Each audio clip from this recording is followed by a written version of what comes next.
ஹாய்ங்க வளருவோம் with Priya சேனலுக்கு உங்கள் அன்புடன் வரவேற்கிறேன். இப்போ வந்து இ-காமர்ஸ்னால் என்னென்னு பார்த்துருக்கோமா, அதுக்கடுத்த ஸ்டெப் என்னென்னா இ-காமர்ஸ் வந்து ஸ்டார்ட் பண்ணுறதுக்கு முன்னாடி என்ன இன்வெஸ்ட்மெண்ட்டு தேவைப்படும் அதை பற்றி தான் பார்க்க போகிறோம். ஆக்சுவலி நான் எழுதியிருக்கேன். இதை வந்து ஆட் பண்ணி உங்களுக்கு எப்படின்னு நான் எக்ஸ்பிளைன் பண்ணுறேன். ஃபஸ்ட்டு பார்த்தீங்கன்னா ஜிஎஸ்டி ரொம்ப ரொம்ப முக்கியங்க.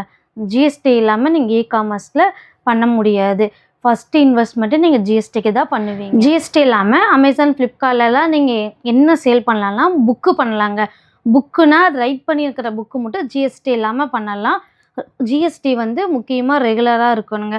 ஜிஎஸ்டி எப்படின்னா உங்கள் பக்கத்தில் ஏதாவது ஆடிட்டரு தெரிஞ்சுவீங்க இந்த மாதிரி இருந்தால் அவங்கக்கிட்ட டீட்டெயிலாக கொடுத்து ஜிஎஸ்டி அப்ளை பண்ணிக்காங்க.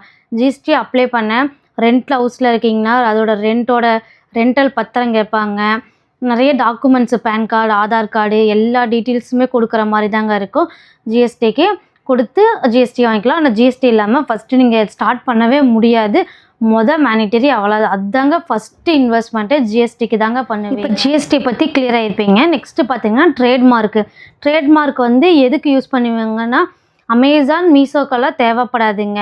ஜிஎஸ்டி மட்டும் வச்சு நீங்கள் ஜென்ரல் கேட்டகரியிலே சேல்ஸ் பண்ணிக்கலாம். ஆனால் ட்ரேட்மார்க் வந்து ஃப்ளிப்கார்ட்டுக்கு கம்பல்சரி தேவைப்படும். ஃப்ளிப்கார்ட்டுக்கு ட்ரேட்மார்க்கு தேவைதாங்க. அடுத்து பார்த்தீங்கன்னா எஃப்எஸ்ஐனா என்ன? ஒரு ஃபுட் ப்ராடக்ட்டை வந்து சேல் பண்ண போகிறாங்கன்னா கண்டிப்பாக எஃப்எஸ்ஐ சர்டிஃபிகேட் இருந்தால் மட்டும்தான் உங்களால் சேலே பண்ண முடியும். ஆஃப்லைனில் எப்படி வேணால் பண்ணலாம். ஆன்லைனில் நீங்கள் வந்துட்டிங்கன்னா எஃப்எஸ்ஐ ரொம்ப ரொம்ப முக்கியங்க. எல்லா ப்ராடக்ட்டுக்குமே எஃப்எஸ்ஐ ரொம்ப கண்டிப்பாக தேவைப்படுங்க. லோக்கல் எஃப்எஸ்ஐ நீங்கள் வாங்கிக்கலாம், இல்லைன்னா ஸ்டேட்டு இந்த மாதிரி எஃப்எஸ்ஐ சர்டிஃபிகேட் வச்சு நீங்கள் ஸ்டார்ட் பண்ணிக்கலாங்க. ஃபுட் ப்ராடக்ட்டு மட்டும்தான் தேவை எஃப்எஸ்ஐ. மற்ற ப்ராடக்ட்டுக்கெல்லாம் எஃப்எஸ்ஐ சர்டிஃபிகேட்டு தேவைப்படாதுங்க. அடுத்தது வந்து இந்த லேப் எதுக்காக நான் மென்ஷன் பண்ணிக்கிறேங்கன்னா lab test certificate, dry fruits, அந்த பாதாம், முந்திரி, திராட்சை, ட்ரையாக இருக்கிற எந்த ப்ராடக்ட்டு நீங்கள் சேல்ஸ் பண்ணுற மாதிரி இருந்தாலும் லேப் டெஸ்ட்டு ரிப்போர்ட்டு, அதோட பாயிண்ட்ஸ், அந்த வேல்யூ, நியூட்ரிஷன் வேல்யூ வேணுங்க. அது கண்டிப்பாக லேப் டெஸ்ட் இருந்தால் மட்டும்தான் உங்களால் சேலே பண்ண முடியும். ரொம்ப ரிஸ்க் எடுத்து இந்த ஐட்டம்ஸ் எல்லாம் சேல் பண்ண பார்க்காதீங்க. ஈஸியாக இருக்கிற ப்ராடக்டை கொண்டு போங்க. அதுதான் நமக்கு பெஸ்ட்டு. வேறு இந்த டாய்ஸு, கிளாத்திங்க்கு அதுக்கெல்லாம் தேவைப்படாதுங்க. ட்ரையாக இருக்குது ஹனி சேல் பண்ணுற மாதிரி இருந்தாலும் கண்டிப்பாக வேண்டாம். அதுவுமே லேப் டெஸ்ட்டு ரிப்போர்ட்டு வேணும். அது இருந்தால் தான் பண்ண முடியும். ஸோ நீங்கள் வந்து ஃபுட் ப்ராடக்ட்டில் என்ன சேல் பண்ணுறீங்களோ அந்த கேட்டகரி பார்த்துக்கோங்க. கரெக்டாக பார்த்து செலக்ட் பண்ணி சேல் பண்ணுங்கள்.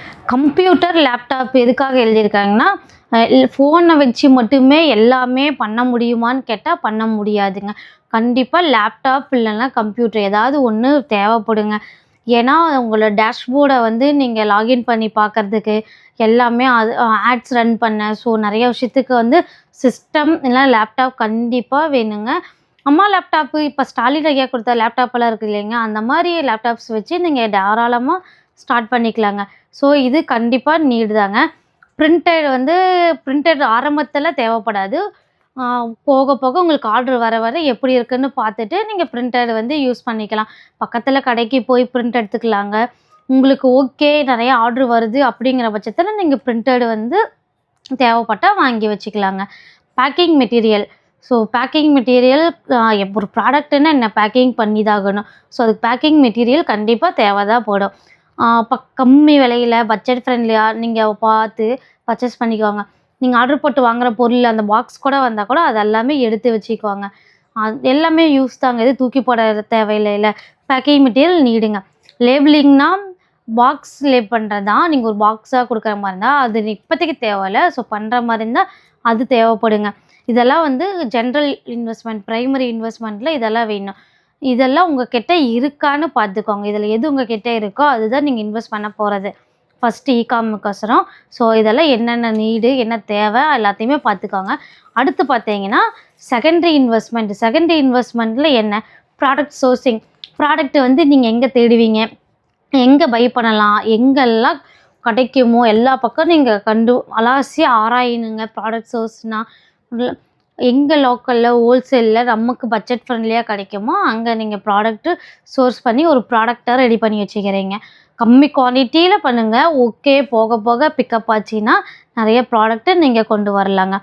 ப்ராடக்ட் சோர்ஸிங்க்கு அடுத்தது ரீசெல்லர்னால் ரொம்ப ஈஸி தாங்க. ஒருத்தர் ப்ராடக்ட் ஹோல்சேல் வைப்பாங்க. அவங்கக்கிட்ட நீங்கள் பேசி நீங்கள் ஒரு ப்ராடக்ட்டை போடுறீங்க, ஃபோட்டோஸ் அதில் கேட்டகரியில் லிஸ்ட் பண்ணுறீங்க, ஆர்டர் வந்துச்சுன்னா அவங்கக்கிட்ட வாங்கி டேரெக்டாக நீங்கள் டிஸ்பேச் பண்ணி அனுப்பிடுறீங்க. ஸோ நீங்கள் இன்வெஸ்ட் பண்ண மாட்டீங்க. பக்கத்தில் ஹோல்சேலில் இருக்காங்க, அவங்கக்கிட்ட அப்படியே அனுப்பலாம். இது ரொம்ப எல்லாத்துக்கும் ஒத்து வருமானா ஒத்து வராது. ஆனால் நல்ல ஐடியா தாங்க.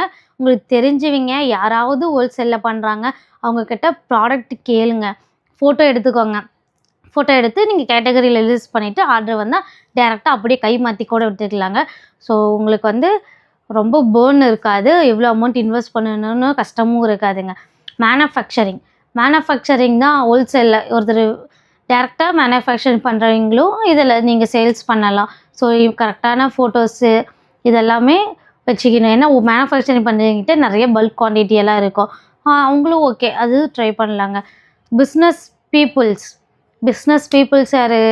யார் சின்ன ஸ்மால் பிஸ்னஸ் பண்ணுறாங்க, அந்த மாதிரி அவங்க கேட்டகரிஸ் எல்லாம் நீங்கள் போய் கேட்கலாம். இப்போ நிறைய டீட்டெயில்ஸ் எல்லாமே இதுதான் ப்ரைமரி செகண்ட்ரிங்க. இதில் வந்து உங்கள்கிட்ட என்னென்ன ப்ராடக்ட் எல்லாம் இருக்குது நல்லா யோசிச்சுக்கோங்க. யோசித்து எவ்வளோ இன்வெஸ்ட் பண்ணியிருக்கீங்க, என்ன தேவைப்படும் அப்படிங்கிற எல்லா விஷயத்தையுமே தெரிஞ்சுக்கோங்க. தெரிஞ்சு அடுத்த ஸ்டேஜுக்கு ஒரு ஸ்டார்ட் பண்ண கொண்டு போங்க. ஓகே, இதெல்லாம் என்கிட்ட இருக்கப்போ நான் ஸ்டார்ட் பண்ணலாங்க. ரொம்ப பெரிய இன்வெஸ்ட்மெண்ட்டை தயவுசெய்து பண்ணாதீங்க. Small investment, small mind setup வச்சுக்கோங்க. அப்புறம் உங்கள் ட்ரீம் லெவலில் அச்சீவ் பண்ணலாங்க. அடுத்தடுத்து ஒவ்வொரு வீடியோவாக நான் ஸ்டெப் பை ஸ்டெப்பாக போடுறேன். கண்டிப்பாக பாருங்கள். வீடியோவை ஸ்கிப் பண்ணாமல் பார்க்கணும். பிடிச்சிருந்தா லைக்கும் சப்ஸ்கிரைப் பண்ணிக்கோங்க. நெக்ஸ்ட் வீடியோவில் பார்க்கலாம்.